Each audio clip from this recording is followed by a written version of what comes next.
He's a meth kingpin, a murderer, a man who had no qualms about putting children in danger, a man who let hundreds die as he built an empire of blue crystal. So why do we still root for Walter White, the ultimate anti-hero of Breaking Bad? Let's break down why Walter White, despite all his crimes, is one of TV's most fascinating and strangely likable characters. First, relatable motivation. At the beginning of Breaking Bad, Walter White is someone we can all relate to. He's a middle-aged high school chemistry teacher diagnosed with terminal lung cancer, struggling to support his family. His initial motivation for cooking meth is simple. He wants to provide for his wife and kids before he dies. It's not hard to empathize with that. Who wouldn't want to leave their family secure when faced with death? This makes Walt's descent into the criminal underworld feel understandable, even justifiable, at least in the beginning. Second, the underdog story. And then there's Walt's transformation from a powerless man to a figure of incredible power. When we first meet him, he's struggling, battling cancer, mounting medical bills, and feeling like life has passed him by. This taps into a classic underdog narrative, one we all love to root for. We cheer for his small victories, like outsmarting the likes of Tuco, and we root for him as he slowly rises in the meth world, even though his methods become more dangerous with time.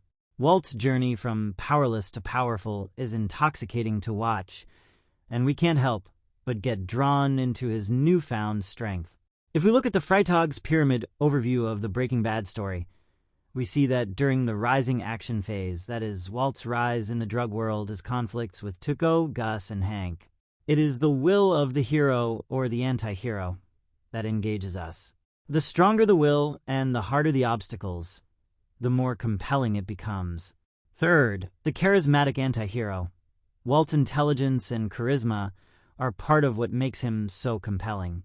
He's a brilliant chemist, a master strategist, and a man who refuses to give up. We're often drawn to anti-heroes because of their complexity. Walter is no exception. He's a goat of meth trade. Similar to other sports, a goat transcends a sport and pulls in support from even the uninitiated. Even if you aren't a soccer fan, I am pretty sure you would have heard of Messi and rooted for him at Qatar 2022. Walt had a similar effect on us when we rooted for him. Watching Walt outsmart enemies like Gus Fring, DA agents, and rival dealers is thrilling, even when we know his actions are wrong. His ability to manipulate situations and outthink those who are smarter or stronger than him is one of the reasons we keep rooting for him, despite knowing how dark his actions become. Fourth, the flawed characters around him. Another reason we root for Walt is that, in comparison to the characters around him, he often seems like the lesser evil. Take, for example, Skylar. Watching her interact with Walt, we are all screaming internally, "Give that man a break, make his life easy, and let him die in peace."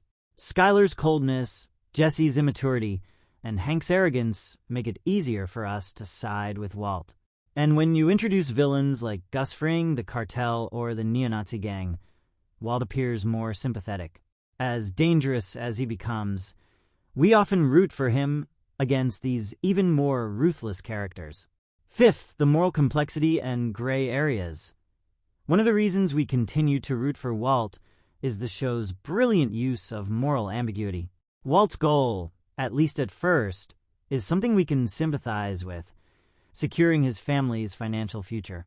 Even when his actions become indefensible, Breaking Bad reminds us that Walt is doing these things, at least in his mind, for his family. That desire to provide for his loved ones is deeply human, and it makes his motivations, if not his actions, feel relatable. Sixth, the gradual descent into darkness. Walter White's transformation from a mild-mannered teacher to the ruthless Heisenberg isn't immediate. It's a slow, steady descent into darkness. Because we see him make each decision in real time, we understand how he justifies them, even when those choices are increasingly immoral. When Walt kills for the first time, it feels like self-defense.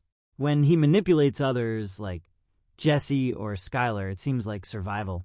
By the time he's orchestrating complex murders and building a meth empire, we've already followed him down the path of corruption.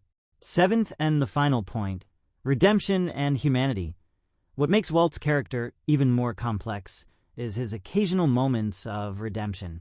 Despite everything, he saves Jesse in the final episode, sacrificing himself in the process. These final acts of humanity remind us that Walter White is not purely evil, making his story a tragedy rather than a tale of pure villainy. These glimpses of goodness keep us rooting for him, even in his darkest moments. Walter White's journey is one of the most compelling character arcs in television history. His transformation from a well-meaning teacher to a ruthless drug lord is both tragic and captivating. And even though we know his actions are wrong, we root for him because we see ourselves in his struggles, the fight for control, power, and survival. In the end, Walter White isn't just a villain. He's a deeply flawed, complex character, one who forces us to confront our own moral boundaries, and that's why we continue to root for him, even when we shouldn't. Thanks for watching. If you enjoyed this deep dive into Walter White's character, don't forget to like, subscribe, and hit that notification bell for more analyses of your favorite TV shows and movies.